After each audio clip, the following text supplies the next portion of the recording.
Hello everyone, I am Bhavna Sharma from Modi Public School and today we will read poem number 2 of First Flight, Fire and Ice. Now the poem goes like this. Some say the world will end in fire, some say in ice.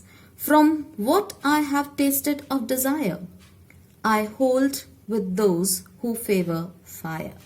But if it had to perish twice, I think I know enough of hate to say that for destruction ice is also great and would suffice. This poem is written by Robert Frost and it entitled Fire and Ice. Now here it is symbolism. Fire is said to be for passion, desire and love. When we talk of ice, we are not talking of ice, we are talking of hatred, we are talking of cold reasoning, which makes people cruel and insensitive. So come to the poem. The poem says, some say the world will end in fire, some say in ice. World will come to an end and it can end with the fire too, it can end in the ice too. Not very clear when the world is going to end. He says on the basis of what people say. So the poet says that as the world is going to end, but he doesn't say that when it is going to end. But all what he says, it is all according to the people. These are the two contrasting powerful elements of nature. That is fire and ice. And it is as such taken as the title of the poem. He compares these with human beings and their emotions. As we have already discussed that fire, when we talk of fire, we are not talking of fire, but we are talking of burning desire, we are talking of passion, we are talking of love. When we talk of ice, we are talking of hatred and cold reasoning, which makes us cruel and insensitive. So these are the human emotions that is being depicted through these symbols in the poem.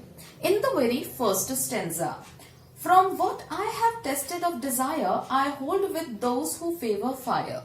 Fire, which means human emotion of desire and passion.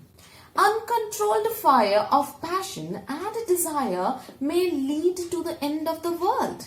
If there is so much of passion, if there is so much of desire, then they would be again insensitive. They wouldn't be very compassionate about the world, and in this manner gradually it is going to the verge of end.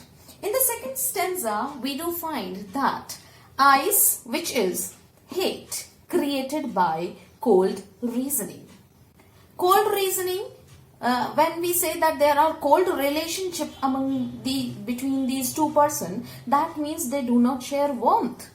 They are cold means which gives a negative aspect of both these two persons we are talking about. But here ice, which means hatred, it is created by the cold reasoning. See the line says that, but if it had to perish twice, if the world again will perish or again will destroy it, then it would be because of hate. He himself has experienced both these emotions. The poet says that these two emotions are so very great that it can destroy whole of the world. So I think I know enough of hate. Enough of hate is there, as we have already discussed, to say that for destruction ice is also great and would suffice. To say that ice is also very much enough to destroy the world, because when people will become cruel and when they will become very insensitive, they won't be very much worried about what's happening all around, and gradually it will lead to the end of the world. Now let us discuss something important points related to the poem. That the poem is very little compact lyric. It is a small poem, it is a small lyric in a very compact form. Aphorism and brevity, we do find in here. What is aphorism and brevity? That in less number of words we have a very big meaning in it. Language is very simple And the rhyming scheme is A, B, A, B, C, B, C, B. We have already learned how to get the rhyming scheme of the poem. In the poem number 1, we have learnt the same. We will find it accordingly that the first fire and then the third line desire and then the fourth line fire all rhyme together. So they are A. But in the second line there is ice. So it rhymed as B.